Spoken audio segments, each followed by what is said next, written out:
Alors, bonjour à tous, donc moi je suis Marie-Valérie Moreno, je suis directrice de recherche au sein de Bioparom.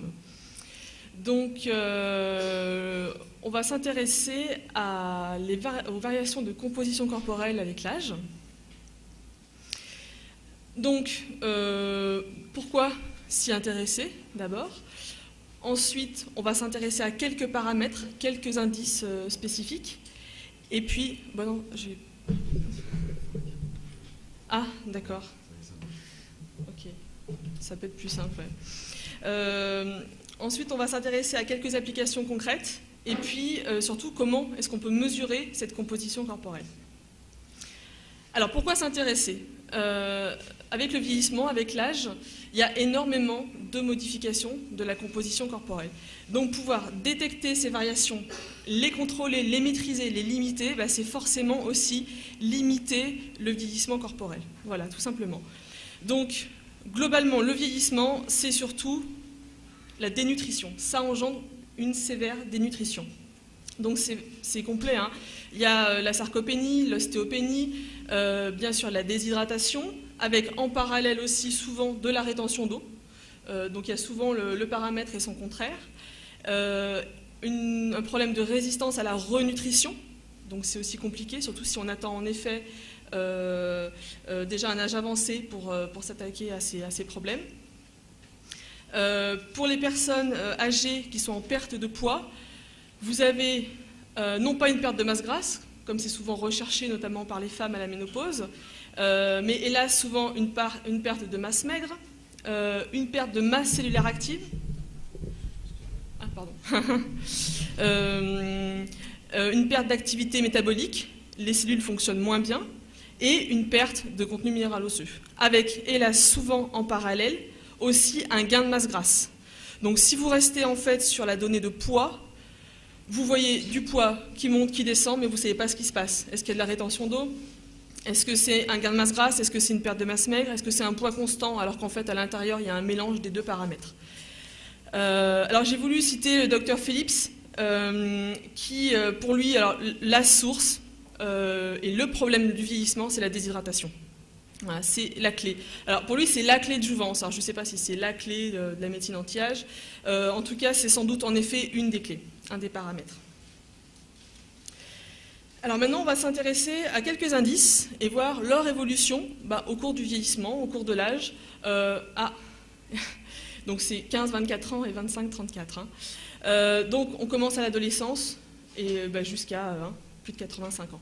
Alors, premier indice qui, moi, me paraît essentiel, c'est l'indice d'activité métabolique. Donc c'est ce qui représente en fait l'activité des membranes cellulaires. Est-ce que les aquaporines font bien passer des molécules d'eau? Est-ce que les canaux ioniques font bien passer les ions? Est-ce que tout ça, ça fonctionne bien au niveau pression osmotique et régulation de l'hydratation?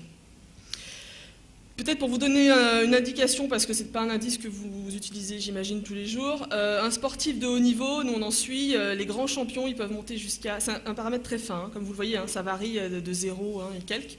Ils peuvent monter jusqu'à 9, voire 10, certains. Sous dopage, même si nous on essaye justement de leur expliquer que c'est plus de mal que de bien, mais certains montent à 17, 20, 22, je ne sais pas si vous imaginez. Hein. Bref. Et puis... sur des sujets pathologiques avec des cancers, des sida, etc., on peut tomber à 3,5, 4, voilà, pour vous donner une petite idée de la variation. Donc, les cellules fonctionnent le mieux, on va dire, entre 25 et 34 ans. Et puis ensuite, il y a une décroissance jusqu'à la mort, avec des paliers. On a une vraie chute autour des 60 ans, et de nouveau une chute au niveau des 75 ans. Alors, autre indice, c'est la masse de cellules actives. C'est toutes ces cellules en fait, qui participent au métabolisme, à l'oxydation, au traitement des déchets, etc. Donc c'est évidemment essentiel d'en avoir une bonne quantité. Nos sportifs sont à 58, certains. Des sujets pathologiques, hélas, peuvent tomber à moins de 20. Là, c'est vraiment problématique. Donc vous voyez aussi qu'on a une décroissance tout au long du vieillissement. Alors c'est bien d'avoir une bonne quantité de masse active, mais si elle n'est pas disponible, ça ne sert à rien. Certains sportifs en surentraînement, ils ont une super masse active, mais elle n'est pas disponible. Donc au final, ils ne gagnent pas plus la compétition.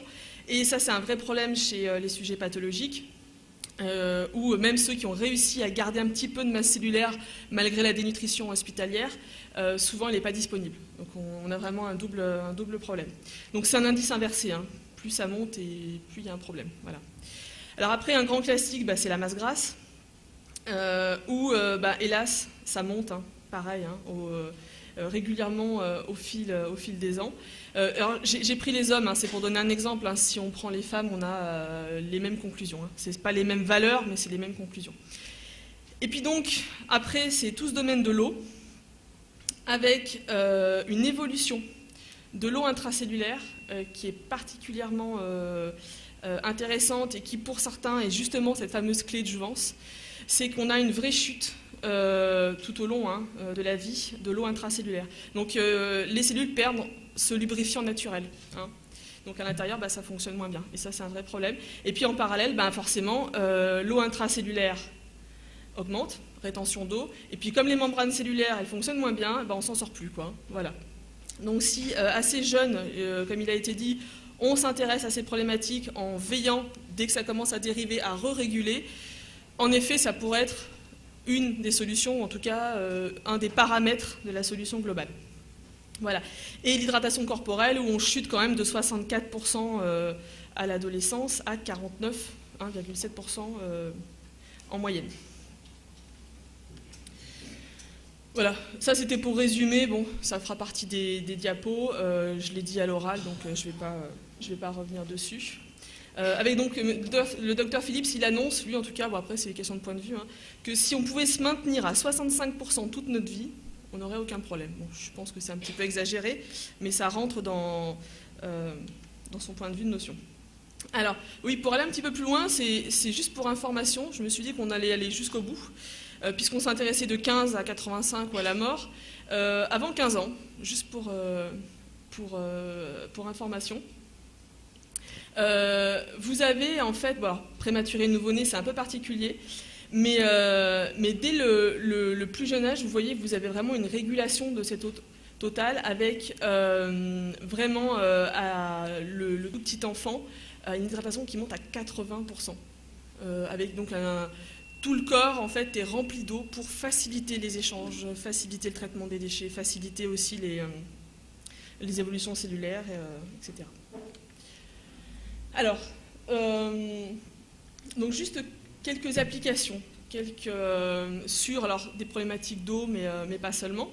Donc là, c'est une population d'insuffisants veineux, donc qui engendre des rétentions d'eau, hein, ce qui a régulièrement, on va dire, passé un certain âge, avec des sujets sains et donc des patients atteints d'insuffisance veineuse.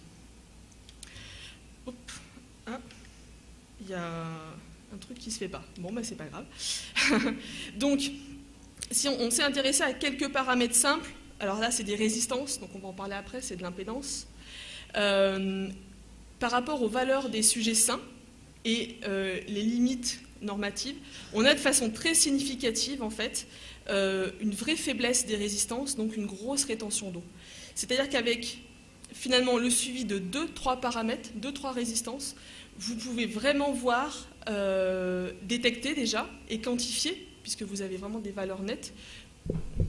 Je parle pas. D'habitude, mes étudiants ils me disent que je parle trop fort. Là, je parle pas assez fort. Pardon. Donc, vous pouvez détecter et quantifier avec précision, en fait, la quantité de rétention d'eau. Et c'est là qu'on vient sur la notion qu'il y a le vieillissement pathologique, entre guillemets, puisque on a des sujets là qui ont certains des âges équivalents, et on a des sujets sains. On peut être âgé avec une bonne hydratation et un bon équilibre hydrique, ou âgé avec des vrais problèmes, soit de rétention d'eau, soit de mélange avec de la déshydratation, justement. Alors, après l'insuffisance veineuse, un exemple d'insuffisance cardiaque. Donc, généralement, la rétention d'eau, on la traite avec des diurétiques. Bon, après, c'est chacun son approche, mais en hospitalier classique, on va dire que c'est comme ça. Donc là, nous, en fait, on a fait une petite étude avec l'hôpital. Nous, on a pris des mesures sans rien dire. Et eux faisaient le test du Godet, on enfonce le doigt et puis on regarde si c'est déshydraté ou pas. Donc au début, il y a beaucoup d'eau. Donc comme il y a beaucoup d'eau, la résistance est très faible. Prise des médicaments. Et en fait, au bout de 3-4 jours, la personne, elle va très bien. Sauf que le test du Godet, il ne permet pas de le voir. Et donc cette personne, elle a eu le droit à 10 à 12 jours de traitement sous diurétique pour à la fin être en fait déshydraté. Voilà, les résistances sont très hautes parce qu'il n'y a plus d'eau. Donc au final, c'est 10 jours d'hospitalisation, ce qui n'arrange personne. Et en plus de ça, le patient va moins bien, moins bien à l'inverse qu'au début. Voilà. Donc, alors, ça c'est quelques exemples d'un petit protocole qu'on avait fait. Donc j'ai pris quelques sujets sur un ensemble beaucoup plus important. Avec ça, ce sont des femmes âgées en bonne santé, des hommes âgés en bonne santé. Alors, qu'est-ce que la bonne santé en étant âgé? Bon, voilà, c'est la définition pour ces 2-3 jours. Et à côté, quelques sujets un peu types. Ah, décidément. Bon, ok. Il y a d'autres choses normalement, mais c'est pas grave. Donc là, on a la disponibilité de la masse active dont je vous parlais tout à l'heure, les quantités de masse active, la fatigue métabolique et l'hydratation.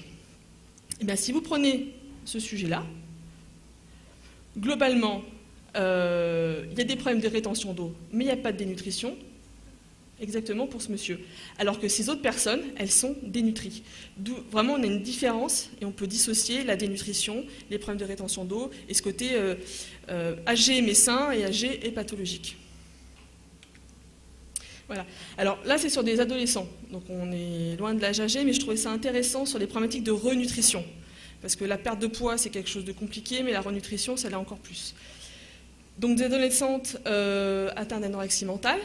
Donc on a suivi pendant plusieurs années, en tout cas plusieurs semaines pour ce pool-là, avec des adolescents témoins, et on s'est dit, on va essayer, pour faire quelque chose d'ergonomique, rapide pour les infirmières, s'intéresser à 2-3 indices.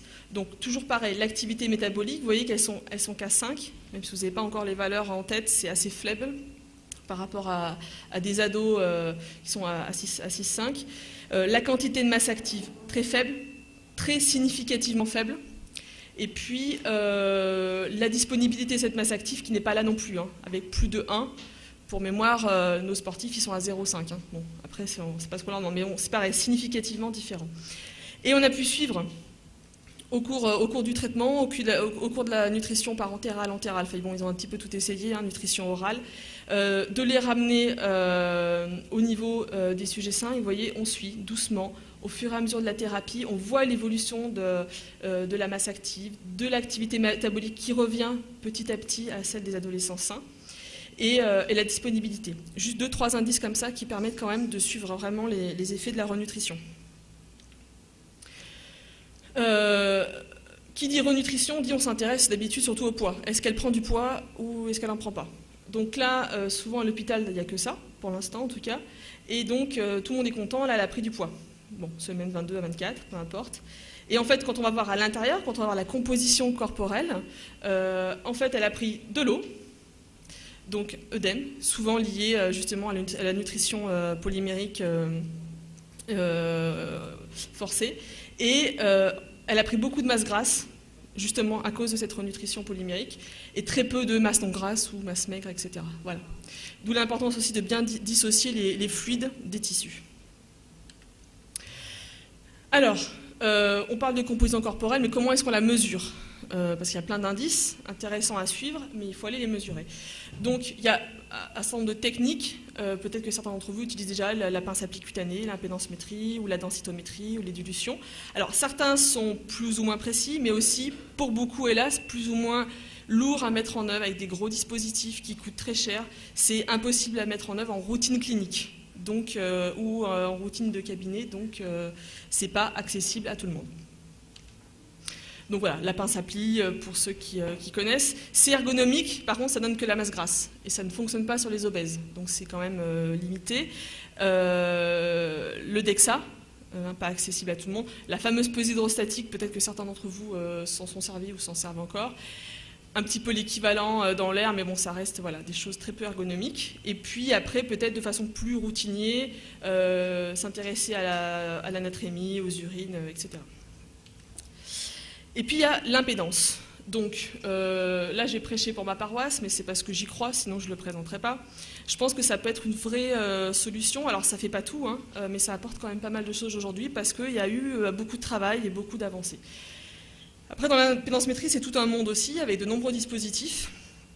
notamment ceux-ci que vous connaissez peut-être mieux, que certains d'entre vous ont peut-être soit en cabinet, soit chez eux dans leur salle de bain. C'est de pied à pied. Donc vous avez le courant qui passe que dans les jambes. Donc si tout va bien, que vous n'avez pas trop de déséquilibre, oui voilà, pour la famille, pour la salle de bain, c'est très bien. Par contre, dès que vous avez de la rétention d'eau, c'est souvent dans les jambes. Donc forcément, ça fausse tout. Pour les sportifs, ça ne fonctionne pas. Les personnes âgées, ça ne fonctionne pas. Voilà. Donc c'est un outil intéressant, mais pour l'application pour lequel il est fait. Après, il existe aussi de nombreux dispositifs qui vous proposent des mesures segmentaires, mais souvent indirectes. Alors, ça se passe comment quand c'est indirect? En fait, on injecte du courant, par exemple, de ce côté-là, et pour aller prendre le bras, on va récupérer la tension entre les deux bras. Le problème, c'est qu'au fond, il faut dire la vérité, on ne sait pas exactement où passent les électrons, c'est évident, et on ne sait pas non plus exactement comment va se comporter la prise de tension. Donc le segmentaire indirect, c'est pas inintéressant dans certains cas sans doute. Dès que vous voulez faire quelque chose de précis, ça pose problème, parce qu'au fond, vous ne savez pas exactement où va passer le courant. Voilà. Et puis ensuite, vous avez le monde aussi du corps entier, qui j'estime est le plus précis et le plus fiable, où on s'intéresse à une ligne de courant, on l'injecte, on la réceptionne. Quand on fait un segment, on va injecter un segment, réceptionner le segment, on sait ce qu'on fait, on sait où on va. Voilà. Donc en composition corporelle, on aborde bien plusieurs compartiments. Avec, dans le poids, on va retrouver la masse grasse. Et pour les appareils à 2 compartiments, la masse non grasse. Il faut aussi se méfier, il y a beaucoup d'appareillages qui sont en 2 compartiments parce qu'ils n'ont qu'une fréquence notamment. Ils vous disent que la masse non grasse, c'est la masse musculaire. Non, évidemment, non, la masse musculaire, c'est bien autre chose. Dans la masse non grasse, vous voyez, vous avez de l'os, vous avez des fluides, vous avez des protéines, vous avez beaucoup de choses. Donc il faut un petit peu se méfier à l'amalgame. Ou aussi masse non grasse, masse maigre, l'amalgame est souvent fait. Beaucoup aussi de dispositifs vous donnent l'eau totale, en fait, juste la masse maigre fois un coefficient. Mais ils ne vont pas du tout chercher l'eau totale, ils ne vont pas chercher non plus... voilà. Ils cherchent soit l'un, soit l'autre, et ils font un lien entre les deux. Donc finalement, c'est qu'une information et non pas 2 informations. Donc, pour rappel, la bioimpédance, c'est l'injection d'un courant. On va récupérer la tension, et dans vos vieux souvenirs, c'est U égale RI, c'est la loi d'Ohm, ou U égale ZI. C'est en fait l'opposition du tissu, du corps, à l'injection d'un courant, tout simplement. Alors j'ai parlé beaucoup d'indices métaboliques, donc c'est à ce niveau-là que ça se passe. Vous avez toutes les pompes, les canaux ioniques, les aquaporines, et donc comme on s'intéresse en fait à l'accumulation des électrons de ce côté, et comme on travaille sur les fréquences, en balayant en fréquences, on va réussir à traverser petit à petit toutes les cellules. Voilà. Et l'importance de balayer en fréquence. Quand vous êtes à basse fréquence, bah, comme la membrane c'est des phospholipides, ça ne passe pas. Donc vous vous baladez dans l'extracellulaire. Ah, décidément. Bon, bah là, et après, quand vous passez à haute fréquence, eh ben, vous allez traverser l'ensemble des cellules. Voilà, l'importance du balayage en fréquence et de la précision à basse fréquence, parce que sinon vous ratez tout ce qui se passe dans l'extracellulaire, et l'importance de la précision à haute fréquence, sinon forcément vous allez perdre des informations intracellulaires. Voilà. C'était le message. Donc nous, on a beaucoup travaillé là-dessus et on bénéficie par chance de beaucoup d'années de recherche au sein de notre université. Donc on a pu être précis, à la fois précis et à la fois stable. Donc comme on est stable, la moindre variation, vous voyez pour l'hydratation par exemple, dès qu'on dépasse 0,25%, c'est pas la machine qui varie, c'est bien la personne. La moindre variation de déshydratation ou de rétention d'eau, vous allez pouvoir la détecter. Et avec des études cliniques de validation par rapport à l'imagerie, par rapport à d'autres appareils, avec des précisions voilà, de l'ordre de 1,6% par exemple par rapport au tissu, et que des équations indépendantes. Quand on parle de volumétrique, on est vraiment en volumétrique, on mesure les volumes. Quand on est sur les tissus, on mesure les tissus et tout est indépendant, et l'intracellulaire est indépendant de l'extracellulaire, ce qui est assez rare. Voilà. Et on commence à avoir un petit peu de recul, puisqu'on commence à avoir fait plus de 15 000 bilans sur près de 3 500 ou 4 000 personnes. Voilà. Donc pour conclure, le vieillissement engendre de nombreuses modifications de la composition corporelle, notamment une déshydratation chronique, c'est ce qui est le plus marquant. Donc le contrôler, le détecter, le contrôler, bah, c'est ralentir le vieillissement. Et la bioimpédance, en tout cas, à condition que ça soit bien multifréquence, fasse bien du corps entier, qu'on ait bien des équations indépendantes, bah, peut être un outil sans doute intéressant. Voilà. Je vous remercie.